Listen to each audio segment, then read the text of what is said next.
आज का टॉपिक का नाम क्या है? India Iran relations. देखो, इंडिया ईरान रिलेशन अगर हम देखें तो एंशियंट हिस्ट्री से, सबसे एंशियंट हिस्ट्री से पर्शियन टाइम्स तो इंडिया एंशियंट हिस्ट्री में अपने पर्शियंस के साथ में टाइज थे। देखो, ईरान और इंडिया बॉर्डर शेयर करते थे कब तक के? 1947 तक के। क्यों? क्योंकि क्या हुआ, जब 1947 में इंडिया पाकिस्तान का जो डिवीजन हो गया, उसके बाद में फिर इंडिया के साथ में ईरान ने बॉर्डर शेयर नहीं है, फिर किसके साथ किया? पाकिस्तान के साथ में। अभी आज भी पाकिस्तान के साथ में ईरान की काफी ज्यादा बॉर्डर है। जब इंडिया पाकिस्तान का डिवीजन नहीं हुआ था तो मतलब इंडिया के साथ भी उसकी बॉर्डर थी और कल्चरल टाइज ज्यादा थे, आना जाना ज्यादा था। उसकी वजह से फिर डिप्लोमेटिक रिलेशन स्टैब्लिश्ड हो गए इंडिया और ईरान में। मतलब जो एम्बेसी है, इंडिया में ईरान की एम्बेसी, ईरान में इंडिया की एम्बेसी, जो डिप्लोमेटिक रिलेशन है वो 1950 में स्टैब्लिश हो गए। क्योंकि देखो, इंडिया को समझ गया था कि यार पाकिस्तान आ गया है बीच में, तो उसकी वजह से अब इंडिया और पाकिस्तान के रिलेशन पहले से बराबर नहीं थे। जब से आज़ाद हुआ देश, जब से मतलब डिवीजन और पार्टीशन के बाद से इंडिया और पाकिस्तान के रिलेशन कभी अच्छे नहीं रहे, तो इसलिए उसको मालूम था कि ईरान के साथ में रिलेशन करने में दिक्कतें आएंगी। इसलिए उसने पहली प्रायोरिटी क्या किया? डिप्लोमेटिक टाई स्टैब्लिश कर लिया, फ्रेंडशिप ट्रीटी साइन करके। ठीक है। कोल्ड वॉर के टाइम पे इंडिया और ईरान के रिलेशन डिस्टर्ब होना चालू हो गए थे। कोल्ड वॉर मतलब आफ्टर सेकेंड वर्ल्ड वॉर। अब ऐसा नहीं है कि जब इंडिया आजाद हुआ था, इंडिया इंडिपेंडेंट हुआ था, कोल्ड वॉर नहीं था। कोल्ड वॉर स्टार्ट हो गया था, लेकिन 1945 के बाद में कैसा था? 1960 तक के नॉर्मल फेज था। 1960 के बाद में कोल्ड वॉर ज्यादा बढ़ गया। अब उसके बाद में क्या हुआ? ग्रुपिंग ज्यादा बढ़ गई थी। दो ग्रुप थे, एक यूएसए लेड ब्लॉक था और यूएसएसआर लेड ब्लॉक था, सोवियत यूनियन लेड ब्लॉक था, कम्युनिस्ट और कैपिटलिस्ट। तब इसके बीच में क्या हो गया था? ईरान और इंडिया के भी रिलेशंस आ गए थे। तो इंडिया किसको सपोर्ट करता था? नैम को, नॉन अलाइंग मूवमेंट को। बताया था मैंने, नॉन अलाइंग मूवमेंट मतलब कोई हम ग्रुप के नहीं है, न्यूट्रल है इसको।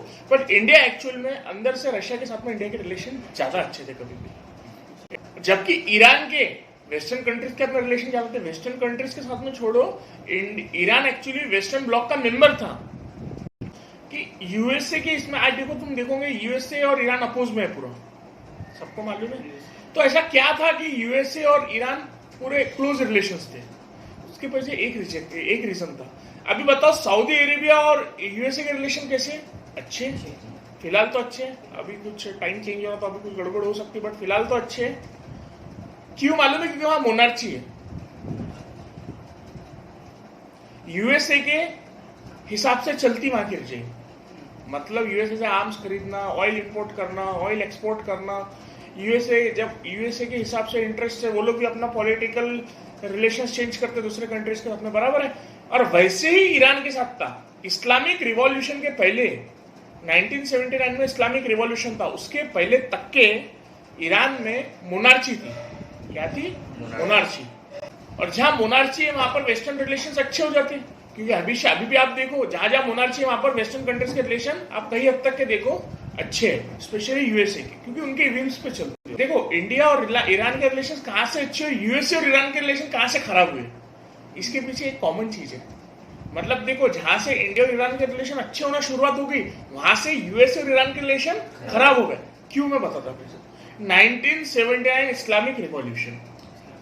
इस्लामिक रिवॉल्यूशन इसलिए हुआ था कि मोनार्ची को फेंक के वहां पर इस्लामिक रिपब्लिक स्टैब्लिश करो, बराबर है। इलेक्शंस वगैरह सब होने चाहिए, बराबर है। 1979 इस्लामिक रिवॉल्यूशन के टाइम पे इंडिया न्यूट्रल रहा था। इंडिया ने इसको सपोर्ट नहीं किया था। किसको? मोनार्ची को, ईरान के। मतलब इनडायरेक्टली इंडिया इस्लामिक रिवॉल्यूशन के फेवर में था, इनडायरेक्टली, क्योंकि उसको भी इंडिया को भी मालूम था कि मोनार्ची या रिपब्लिक आना चाहिए, तो इंडिया खुद डेमोक्रेसी है।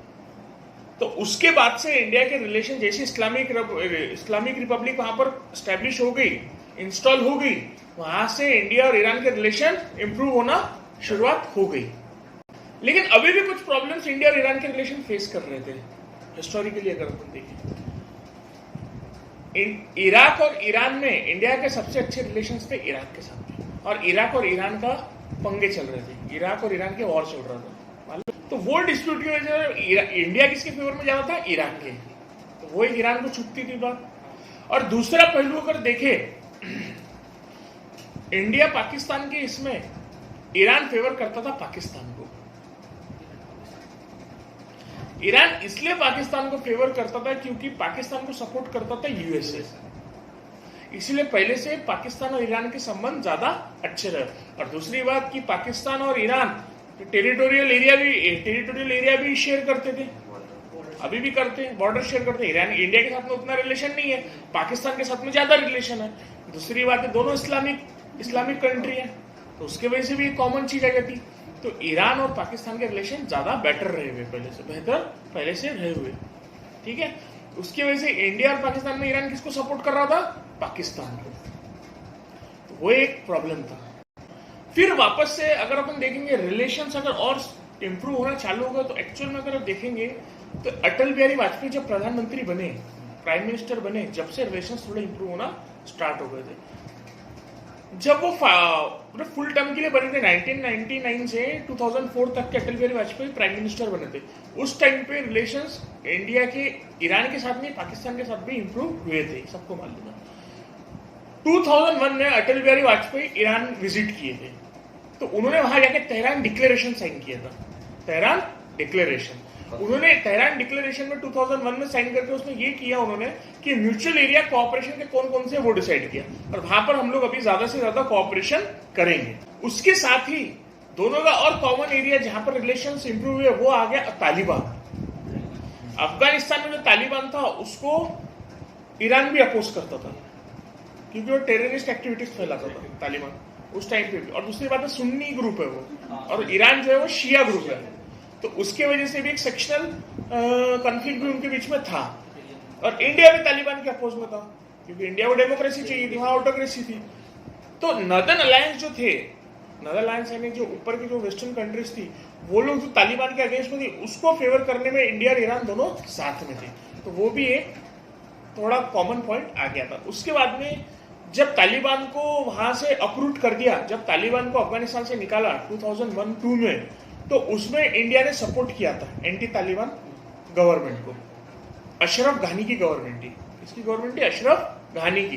तो अशरफ घानी की गवर्नमेंट को ईरान ने और इंडिया ने दोनों ने सपोर्ट किए थे। इसके वजह से वहां पर भी कॉमन एरिया आ गया, तो वहां पर भी रिलेशंस और ज्यादा इंप्रूव हो गए। उसके बाद में इंडिया और ईरान ने 2002 में डिफेंस ट्रीटी साइन करी। उसके बाद में 2003 में न्यू दिल्ली डिक्लेरेशन।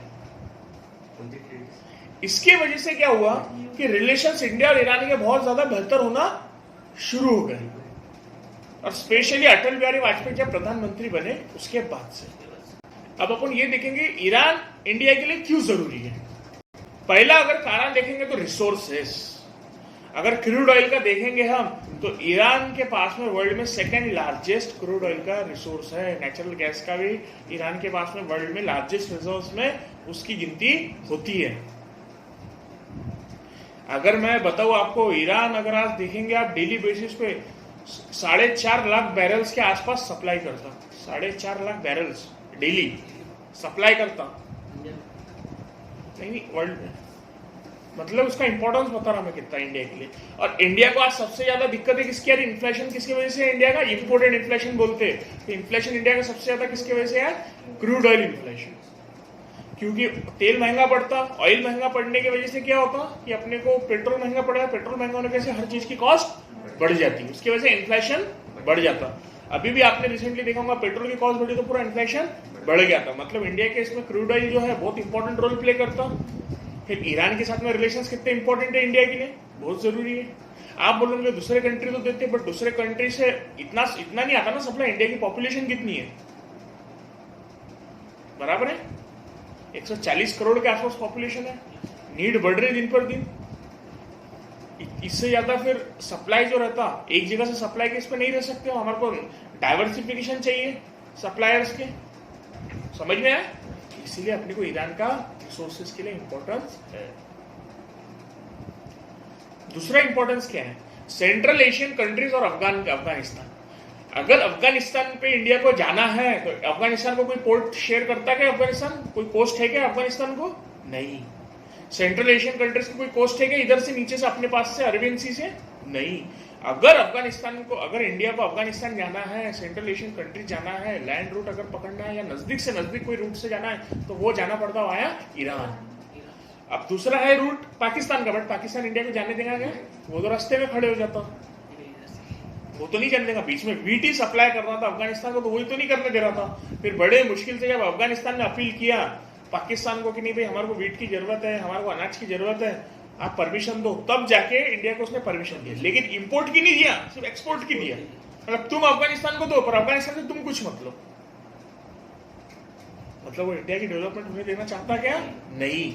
मतलब अगर अफगानिस्तान और सेंट्रल एशियन कंट्रीज में जाना तो इंडिया कहां से जाएगा? फिर ईरान से। ईरान फिर एक शॉर्टेस्ट रूट है आफ्टर पाकिस्तान, ठीक है। दूसरी बात है कि क्यों अफगानिस्तान और सेंट्रल एशियन कंट्रीज जरूरी है? जैसे resources, uranium, rare earth elements, समझ में आया? Natural gas resources. तीसरा अगर सबसे ज्यादा इंपॉर्टेंस अगर अभी देखेंगे हम, तो ईरान और तालिबान के भी करंट में रिलेशन बहुत ज्यादा अच्छे हैं। अभी पहले नहीं थे, वो ये गवर्नमेंट जब रिस्टोर, अभी जो वापस से तालिबान आ गए, तो उसके बाद से रिलेशन विड्रॉल हुआ जब यूएसए ट्रूप्स का, जब तालिबान आ गए उसके बाद से ईरान और तालिबान के रिलेशन अच्छे हो गए। क्यों अच्छे हुए मालूम है क्या? क्योंकि तालिबान और यूएसए के रिलेशन अच्छे नहीं। दुश्मन का दुश्मन दोस्त, तालिबान और यूएसए कट्टर दुश्मन। ईरान ने बोला अपन क्यों लड़ते, बोले भाई आपस में अपन भी दोस्त बन जाओ ना। पहले पोजीशन क्या थी कि ईरान और यूएसए के रिलेशन अच्छे थे, इसलिए तालिबान ईरान का दुश्मन था।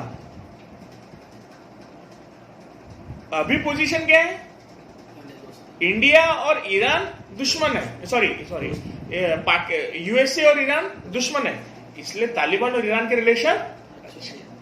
तो इंडिया को अगर अफगानिस्तान में अच्छे से काम करना है तो इंडिया को किसका सहारा लेना पड़ेगा? ईरान का, क्योंकि तालिबान और ईरान के भी रिलेशन अच्छे हैं। क्योंकि पाकिस्तान कभी भी इंडिया को अफगानिस्तान में घुसने नहीं देना चाहता, तो पाकिस्तान क्या करता? तालिबान को अपने खिलाफ भड़काता। पाकिस्तान क्या करता? तालिबान को बोलता कि इंडिया को अफगानिस्तान में एंटर मत करने दो। लेकिन ईरान उसको बैलेंस कौन करेगा? ईरान। ईरान और तालिबान की भी अच्छे रिलेशन है। ईरान तालिबान को बोल सकता नहीं इंडिया अच्छा है भाई, इंडिया और ईरान के भी अच्छे संबंध है, ईरान में भी इंडिया का फायदा हो रहा, सॉरी ईरान में इन्वेस्टमेंट करने से ईरान का भी फायदा हो रहा, ईरान की पब्लिक का फायदा हो रहा, तो आप अफगानिस्तान में भी करने दो। स्ट्रेटेजिकली भी ईरान बहुत ज्यादा इंपॉर्टेंट है। क्यों? क्योंकि वो पर्शियन गल्फ और कैस्पियन सी के बीच में है लोकेटेड। फिर एक दूसरा इंपॉर्टेंस है कि international north south transport corridor का ईरान इंटीग्रल पार्ट है। International north south transport corridor जो रशिया के पास से नीचे होते हुए आ रही, जिसमें इंडिया भी पार्ट है, उसके बीच में कौन आता? ईरान। तो ईरान से ही रूट पास होता वो। और वो काई के लिए वो international north south transport corridor resources supply करने के लिए, हेल्प एक में को कंट्रीज को प्रोवाइड करने के लिए, ट्रांसपोर्ट प्रोवाइड करने के लिए, ट्रेड को इनकरेज करने के लिए, तो इसलिए वो इंपॉर्टेंट है। पाकिस्तान तो आने देगा नहीं अपने को कभी ट्रेड रूट को वहां से, तो कौन है इंपॉर्टेंट? ईरान। अगर अब हम देखें कि ईरान के लिए इंडिया क्यों इंपॉर्टेंट है, तो उसके पीछे दो सबसे बड़े कारण है। पहला, आज इंडिया कौन से ना, इंडिया आज 5th लार्जेस्ट इकोनॉमी, यूके को ओवरटेक करके इंडिया 5th लार्जेस्ट इकोनॉमी बन गया। दूसरा, इंडिया आज वर्ल्ड का सबसे बड़ा मार्केट है पॉपुलेशन वाइज भी। उससे क्या होता है, उनको अपना सेल करने के लिए मार्केट मिलता है, ट्रेड करने के लिए मौका मिलता है, टूरिज्म बढ़ता। समझ में आ रहा? उनकी डेवलपमेंट होगी ना उससे, उनको भी क्रूड ऑयल परचेसर चाहिए रहते हैं, तो अपन रेडी परचेसर है हमेशा, अपने को जितना तो उतना कम है। चैलेंजेस बताता मैं कि इंडिया और ईरान के रिलेशन के बीच में चैलेंजेस क्या है। सबसे बड़ा अभी अगर करंट चैलेंज चल रहा, तो हिजाब पे जो प्रोटेस्ट चल रही ईरान में, वो एक चैलेंज हो सकता है इंडिया ईरान के रिलेशन में। क्यों? क्योंकि इंडिया ने सुप्रीम कोर्ट में, इंडिया ने क्या बोला हुआ है, इंडिया का स्टैंड क्या है, रूलिंग गवर्नमेंट का स्टैंड क्या है कि हिजाब हटाओ, और वहां पर वही प्रोटेस्ट चल रहा है हिजाब को लेके, पूरे कंट्री में प्रोटेस्ट चल रहा है, और गवर्नमेंट क्या बोलती है, हिजाब नहीं हटेगा, वहां की पब्लिक बोलती है हिजाब हटाओ। और कहीं ना कहीं वो इंडिया से इनकरेज हुए हिजाब को हटाने के, इसमें हिजाब के खिलाफ प्रोटेस्ट के लिए, वो ईरान को कहीं ना कहीं नाराजगी है। दूसरी बात यह है कि उनको लगता है अगर इंडिया ने अगर उनको सपोर्ट कर दिया, इंडिया ने भी फेवर कर दिया, तो इंडिया और ईरान के रिलेशन खराब हो सकते हैं। और इसलिए इंडिया ने स्टैंड लिया कि ईरान में नहीं, इंडिया ने बोला कि ईरान का इंटरनल मैटर है, इंडिया में देखेगा। लेकिन वो एक चैलेंज है अभी भी। अगर कल जाके इंडिया के इसने स्टैंड ले लिया, तो इंडिया और ईरान के इसमें रिलेशन दिक्कत आ सकती है। अब ये तो कभी इंडिया बोलेगा नहीं कि हिजाब मत हटाओ, इंडिया क्या बोलेगा, हिजाब हटाओ। वो फेवर करेगा प्रोटेस्ट अगेंस्ट हिजाब को। दूसरा चैलेंज है कि रिसेंटली जो बीजेपी के जो स्पोक्स पर्सन ने मोहम्मद प्रोफेट के खिलाफ जो कमेंट दिए थे वो गलत थे, तो उसके वजह से ईरान ने क्रिटिसाइज इंडिया को किया था। उसमें जो 57 जो इस्लामिक कंट्री का ब्लॉक है, ऑर्गेनाइजेशन ऑफ इस्लामिक कंट्रीज, उन्होंने सबने इंडिया को एजिटेट किया था, इंडिया के खिलाफ कंडेम किया था इंडिया का एक्शन। क्यों? क्योंकि इंपॉर्टेंट क्यों बन गया? क्योंकि जो स्पोक्स पर्सन ने बोली वो स्पोक्स पर्सन किसकी? इंडिया के रूलिंग गवर्नमेंट के स्पोक्स पर्सन है। मतलब इनडायरेक्टली वो गवर्नमेंट का स्टैंड है, ऐसा लगता लोगों को। फिर दूसरे कंट्रीज को तो यही लगा कि इनडायरेक्टली वो किसका स्टैंड है? गवर्नमेंट का। तो इसके वजह से थोड़े से रिलेशन में खटास आ गई थी इंडिया के और ईरान के, ये कमेंट्स की वजह से। देखो कमेंट से भी कितना दिक्कत हो जाती है। जब भी आप बोल रहे हैं तो आपको दूसरे देश की भावनाओं का ध्यान रखना पड़ता, आप कुछ भी नहीं बोल सकते। इसीलिए स्पीच वगैरह रहती बहुत सोच समझ के देते कंट्री जो लीडर्स रहते हैं। एक एक वर्ड का उनका गलत मतलब निकला तो दिक्कतें आ सकती है, रिलेशन खराब हो जाते। समझ में आ रहा? आज एक देखो उसके टाइम पास में उसने कमेंट दी थी नुपुर शर्मा ने, लेकिन आज कितनी दिक्कत हो गई थी। इंडिया ईरान तक मेहनत से मोदी जी चक्कर मार मार के रिलेशन अच्छे कर रहे हैं, उसने एक बात बोल दी और उससे रिलेशन डिस्टर्ब हो गए थे। तीसरा एक चैलेंज है रिलेशन को कि ईरान का स्टैंड आर्टिकल 370 के ऊपर। 370 क्या? Article 370 revocation of special status of Kashmir. तो वो जो इंडिया ने हटाया उसमें ईरान ने उसके फेवर में था कि मतलब नहीं हटाना चाहिए, उसके फेवर में था। मतलब इंडिया के एक्शन को उसने प्रोटेस्ट किया, इंडिया के एक्शन में अगेंस्ट में था। आर्टिकल 370 को रिवोक करे तो इंडिया ने उसने कंडेम किया कि नहीं करना चाहिए था। तो वो इंडिया को गलत चुभी थी बात, वो इंडिया को गलत लगी थी, तो वो भी एक चैलेंज आया था रिलेशन में। फिर देखो यूएसए ने जो ईरान के ऊपर सैंक्शन लगाया हुआ है क्योंकि रिवोकेशन ऑफ न्यूक्लियर डील के लिए, ईरान ने न्यूक्लियर डील को कैंसिल कर दिया था ना, रिवोक कर दिया था ना, तो उसके वजह से यूएसए ने नाराज होकर ईरान के ऊपर सैंक्शंस लगा दिया था, economic sanctions. Specially Donald Trump की गवर्नमेंट ने लगाई थी। अब उसके वजह से क्या हुआ था, फिर अब सैंक्शन लगने की वजह से उसे ट्रेड करना ईरान के साथ में दिक्कत हो गई थी। अब यूएसए ने खुद दूसरों कंट्री का सोचा कि उसके ऊपर जो डिपेंड है, सिर्फ उसने खुद का सोचा कि वो सैंक्शन लगा दो। उसने ये सोचा कि दूसरे कंट्रीज भी ईरान के ऊपर डिपेंडेंट है, नहीं सोचा उसने। सेल्फिश केस था, उसने क्योंकि सैंक्शन लगा दिया, डिस्कशन भी नहीं किया। उससे क्या हुआ, इंडिया के और ईरान के रिलेशन पर इफेक्ट हो गया, ट्रेड रिलेशन पे इफेक्ट हो गया। 2018 में इंडिया और ईरान का ट्रेड था अराउंड $18 बिलियन, $18 बिलियन, 17 से $18 बिलियन था। और 2021 में $2 बिलियन पे आ गए, मतलब ऑलमोस्ट $15 बिलियन का डिफरेंस आ गया। सैंक्शन का नतीजा था वो कहीं ना कहीं ट्रेड नहीं कर पा रहे थे अपन। क्रूड ऑयल का इंपोर्ट का ट्रेड भले थोड़ा बहुत कर रहे थे लेकिन बहुत हद तक के कम हो गया था। अगला चैलेंज है कि ईरान पार्ट है China belt and road initiative का। चाइना की जो बेल्ट एंड रोड इनिशिएटिव है जिसके अगेंस्ट में इंडिया फुल फ्लेज खड़ा हुआ है, जिसके वजह से आज इंडिया का जो सॉवरेनिटी का वॉल्यूशन हुआ है, क्योंकि वो पाकिस्तान ऑक्यूपाइड कश्मीर के ऊपर से जा रहा, वो डिस्प्यूटेड एरिया के ऊपर से गया है, बराबर है बेल्ट रोड इनिशिएटिव, और उसको ईरान उसका पार्ट है। देखिए बहुत बड़ा इंडिया के लिए नाराजी वाली बात है। तो इंडिया के और ईरान के बीच में ये बहुत बड़ा चैलेंज है रिलेशन में। क्योंकि क्या हुआ, अब वो कहीं देखो पाकिस्तान भी चाइना का बेल्ट एंड रोड इनिशिएटिव का पार्ट है, ईरान भी है। अब अगर देखोगे आप, पाकिस्तान का पोर्ट है गॉर्डर पोर्ट है, तो वो पोर्ट जो अरेबियन सी को कनेक्ट करता, तो चाइना उस पोर्ट को यूज कर रहा ट्रेड के लिए अरेबियन सी से, क्योंकि अरेबियन सी पे अगर चाइना को जाना है तो पूरा घूम के आना पड़ता, साउथ चाइना सी से पैसिफिक से होते हुए अरेबियन सी आना पड़ता। लेकिन आज पाकिस्तान की वजह से चाइना का फायदा क्या हुआ, डायरेक्ट पाकिस्तान से होते हुए डायरेक्ट अरेबियन सी पे आ जा रहा हूँ बॉर्डर पोर्ट से। और उसी के बाजू में सिर्फ 75 किलोमीटर की दूरी पे छाबार पोर्ट है। सिर्फ 75 किलोमीटर पे कौन सा पोर्ट है, छाबार पोर्ट का है, ईरान, सुना होगा आपने, ईरान पोर्ट है। और उस पोर्ट को डेवलप किसने किया, इंडिया ने। 2016 में जब मोदी जी ने ईरान के साथ में एग्रीमेंट किए थे 10 साल का छाबार पोर्ट डेवलप करने के लिए। आज इंडिया ने उस पोर्ट को डेवलप किया और चाइना क्या बोलता कि छाबार पोर्ट और गॉर्डर पोर्ट को लिंक कर दो। इंडिया बोलता है क्या बात कर रहे हो, हमने डेवलप करे, हमने तेरे लिए डेवलप किया कि तेरा ट्रेड अच्छा होने को ना मिल गया। और दूसरी बात है कि चाइना का बेल्ट एंड रोड इनिशिएटिव,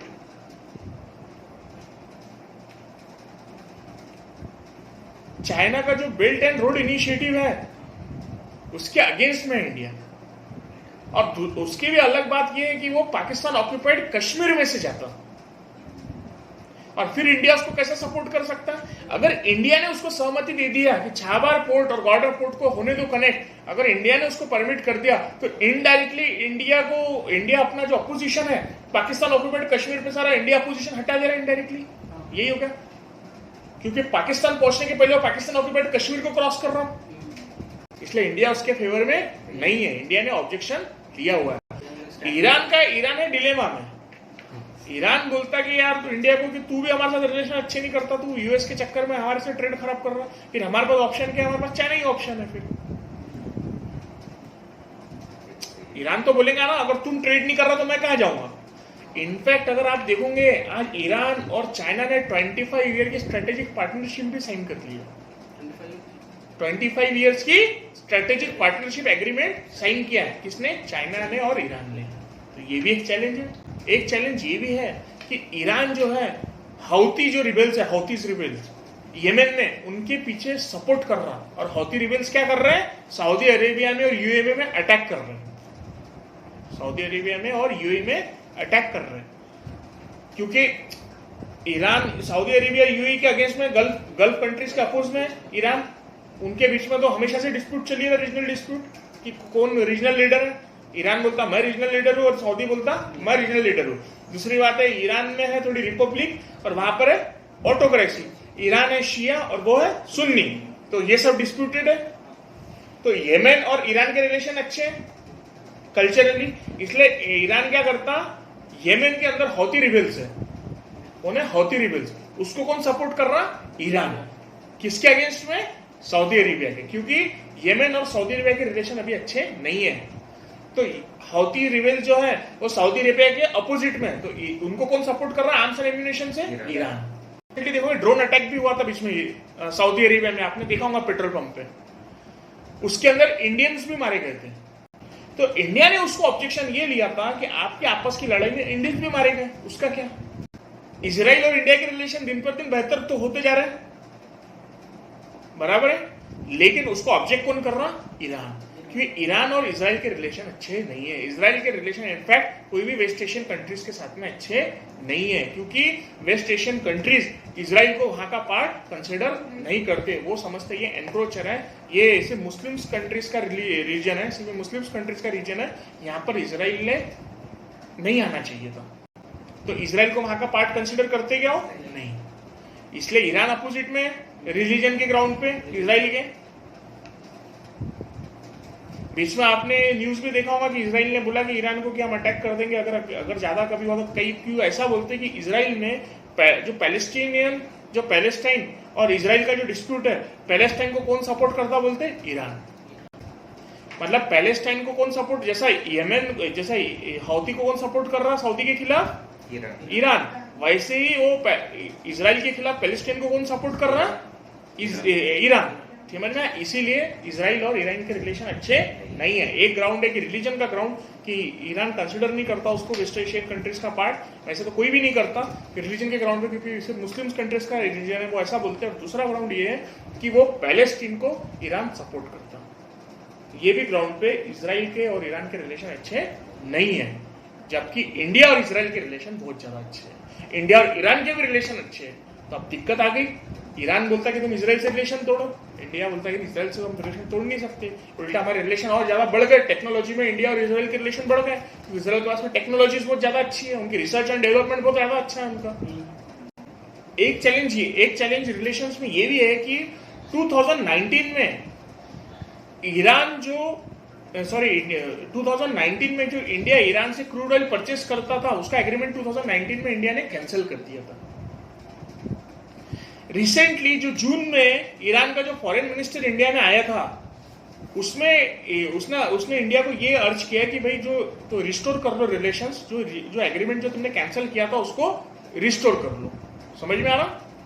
ताकि इंडिया और ईरान के रिलेशन पहले जैसे हो जाए। ठीक है, अब आगे बढ़ रहे अपन। अब चैलेंजेस देखें कि अब देखेंगे अब कि करना क्या चाहिए, क्या लगता है हमारे को कि इंडिया रिलेशंस बेहतर हो, क्या करना चाहिए और क्या प्रॉस्पेक्ट्स है कि जहां पर इंडिया और ईरान के रिलेशंस बेहतर हो सकते हैं। पहला तो है कि दोनों भी कंट्रीज विक्टिम है पाकिस्तान के स्टेट स्पॉन्सर्ड टेररिज्म के। इंडिया और ईरान दोनों विक्टिम है पाकिस्तान के स्टेट स्पॉन्सर्ड टेररिज्म के। ठीक है, फॉर एग्जाम्पल अगर मैं उसका एग्जाम्पल दूं कि सुन्नी इंसर्जेंट ग्रुप जो था पाकिस्तान का, सुन्नी वाला एक रेडिकल ग्रुप था, उसने बीच में ईरान के अंदर जाके बॉम्ब ब्लास्ट वगैरह अटैक किया था, ऐसे एक्सप्लोजन किया था ईरान में। किसने किया था? सुन्नी इंसर्जेंट ग्रुप में पाकिस्तान के, क्योंकि वो शिया सुन्नी का कन्फ्लिक्ट जो उनका चलता रहता उसके चक्कर में तो पाकिस्तान को दिक्कत जा रही है उसकी वजह से। ये कुछ लोग जो ऐसे रिलेशन खराब कर डालते तो पाकिस्तान गवर्नमेंट भले उनको बोल रही कि ऐसा मत करो, लेकिन वो सुनते क्या पाकिस्तान गवर्नमेंट की, वहां की मिलिट्री ना मिलिट्री सुनती ना माता आतंकवादी सुनते गवर्नमेंट की, बराबर है। तो उसके वजह से आज ईरान का और पाकिस्तान के रिलेशन में थोड़ी सी दिक्कतें आ गई है। तो उसका फायदा कौन ले सकता? इंडिया। तो दूसरा है कि देखो इंडिया ने और ईरान ने मिलके international transport and transit corridor जो साइन किया, जब मोदी जी इसमें किस ने ये एक्चुअली डिजाइन कब किया था? 2003 में। कब किया था? 2003 में, जब अटल बिहारी वाजपेयी थे। 1999 से 2004 तक के प्राइम मिनिस्टर कौन थे? अटल बिहारी वाजपेयी। उस टाइम पे डिसाइड किए थे अटल बिहारी वाजपेयी ने कि हम लोग international transport and transit corridor बनाएंगे। अब उसका फाइनल कब हुआ? 2016 में, जब वापस से बीजेपी गवर्नमेंट। भले ही अपने को यूएसए के साथ में मोदी जी बहुत रिलेशन रखने की कोशिश करते, लेकिन एक अच्छी बात है कि वो प्रेशर में नहीं आते, जो अपने को करना है हम वही करते हैं। तो इसमें कौन कौन है? ईरान, इंडिया, ईरान, इंडिया और अफगानिस्तान। ईरान, इंडिया और अफगानिस्तान। ईरान की तरफ से रोहिणी थे, इंडिया की तरफ से मोदी जी थे और अफगानिस्तान की तरफ से घानी थे, अशरफ घानी। ये तीनों ने लीडर ने मिलकर ये एग्रीमेंट साइन किया 2016 में, international transport and transit corridor. कहां साइन हुआ? ये तेहरान में। देखो आपको ये भी जरा समझना पड़ेगा रिलेशंस अच्छे होते गवर्नमेंट में, कब कम होते। इससे क्या होता है अपने को थोड़ा एनालिटिकल पॉइंट ऑफ व्यू अपना बढ़ता है और एग्जाम में अपन एनालिसिस लिख सकते हैं। एनालिसिस जितना लिखोगे उतने मार्क्स आपको ज्यादा मिलेंगे। समझ में आए? जितना ज्यादा एनालिसिस लिखोगे उतने मार्क्स ज्यादा मिलेंगे। सामने वाले को लगता है कि आपने you have used your brain. उसके बाद में देखो एक बात और अच्छी है कि हमने एक पॉजिटिव प्रोस्पेक्ट ये बताया कि इंडिया और ईरान के रिलेशन के लिए, जब यूएसए ने सैंक्शन लगाया था ईरान के ऊपर, डॉलर में बैन हो गया था ट्रेड उसके साथ में, उसी की वजह से ट्रेड इतना गिर गया, $17 बिलियन से $2 बिलियन पे आ गया ट्रेड। लेकिन फिर भी इंडिया ने क्या बोला ईरान को कि हम फिर भी एक सोल्यूशन निकालते, करेंसी स्वैप एग्रीमेंट। आरबीआई ने, इंडिया के सेंट्रल बैंक ने और ईरानियन सेंट्रल बैंक ने मिलकर करेंसी स्वैप एग्रीमेंट साइन करी। करेंसी स्वैप एग्रीमेंट में क्या था कि हम जो ट्रेड है वो हम काय में करेंगे? रूपी में, डॉलर में ना करते हुए ईरान और इंडिया ट्रेड काय में करेंगे? क्रूड ऑयल का रूपी में। इंडिया के प्राइम मिनिस्टर मोदी जी ने तेहरान जब गए थे 2016 में, उन्होंने एक कमिटमेंट देके आए थे, $20 बिलियन का इन्वेस्टमेंट हम ईरान में करेंगे। किस चीज में? क्रूड ऑयल में, नेचुरल गैस में, पेट्रोकेमिकल में और फर्टिलाइजर इंडस्ट्रीज में, फर्टिलाइजर प्रोजेक्ट्स में। कहाँ पे? ईरान में। तो उससे ईरान को थोड़ा सा आशा की किरण आ गई थी कि भाई हाँ कि हमारा भी डेवलपमेंट इससे होगा। $20 बिलियन आने बहुत ज्यादा हो गया, इतना इन्वेस्टमेंट करना नहीं, इतनी कमिटमेंट करें एकदम से नहीं, over a period of time, धीरे धीरे धीरे, इसलिए हम हमारा टारगेट है हमारा इतना। तो उससे क्या होगा, अगर ये कमिटमेंट इंडिया ने कर लिया तो इससे क्या होगा, इंडिया और ईरान के रिलेशंस इंप्रूव हो जाएंगे। इसीलिए ईरान इतना ट्राई भी करता है इंडिया का रिलेशन रखने के लिए, क्योंकि ईरान को मालूम है कि इंडिया ने कमिटमेंट दिया है, अगर इंडिया इस कमिटमेंट पर हाँ तो ईरान का बहुत ज्यादा फायदा हो सकता। इसीलिए ईरान भी इंडिया को अर्ज करते रहता है कि ताकि रिलेशन अच्छे रहे। इसलिए ईरान के फॉरेन मिनिस्टर ने भी इंडिया में विजिट किया था बीच में। अगर अब और अगर हम देखें एक दो चीजें, जैसे कि इंडिया का काम क्या है अभी कि चाइना को मद्देनजर रखते हुए, पाकिस्तान को मद्देनजर रखते हुए ईरान को एक special importance, strategic importance India ने अपने फॉरेन पॉलिसी में देना चाहिए। नहीं तो क्या होगा, अगर इंडिया ने वो जगह को वैक्यूम छोड़ दिया, उस पॉलिटिकल रिलेशन को इंडिया ने वैक्यूम छोड़ दिया, मतलब खाली छोड़ दिया, इंडिया ने अगर ईरान के साथ में रिलेशन डेवलप नहीं किया, इंडिया ने अगर ईरान में इंटरेस्ट नहीं बताया, तो उससे क्या होगा, कौन फायदा उठा लेगा उसका? पाकिस्तान और चाइना। क्योंकि वो लोग तो चाहिए रहे वहां घुसना, जितना ज्यादा हो सके उतना जल्दी घुसो, क्योंकि ऑलरेडी अरेबियन सी पे चाइना घुस चुका है पाकिस्तान के थ्रू। लेकिन ईरान में भी उसको एंट्री मारनी है। समझ में आ रहा? ईरान में भी उसको एंट्री मारने के लिए एनसर्कल कर रहा हूं इंडिया को। और दूसरी बात है कि पाकिस्तान ने ऑलरेडी सेंट्रल एशिया में अपने को जाने के लिए रोक दिया है। अफगानिस्तान और सेंट्रल एशिया पे हम लोग पाकिस्तान की वजह से पहले ही नहीं जा पा रहे। अगर ईरान में भी अगर पाकिस्तान का सिग्निफिकेंस और रोल बढ़ गया तो इंडिया को और ज्यादा दिक्कतें हो जाएंगी। तो इसीलिए ईरान को स्पेशल इंपॉर्टेंस देना आज का नीड ऑफ द आवर है इंडिया के लिए।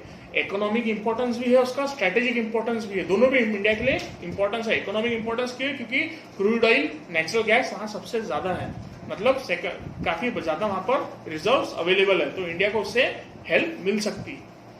क्योंकि ज्यादा सप्लाई रहेगा तो क्रूड ऑयल चीप रहेगा, क्रूड ऑयल चीप रहेगा तो यहाँ महंगाई कम रहेंगी इंडिया में, बराबर है। अगर सस्ता रहेगा क्रूड ऑयल तो महंगाई कम रहेंगी, इसलिए अपने को सप्लाई ज्यादा चाहिए। एक तो इकोनॉमिक एंगल से ये इंपॉर्टेंट है, और दूसरा इंपॉर्टेंस उसका ये भी आ जाएगा कि भाई चाइना को वहां रोकना है, एनसर्कल करने से, पाकिस्तान को रोकना है, वहां पर इंडिया को रोकने से, इंडिया का अफगानिस्तान और सेंट्रल एशियन कंट्रीज एक्सेस करने से, तो इंडिया को ईरान से रिलेशन बढ़ाने की जरूरत अभी ज्यादा है।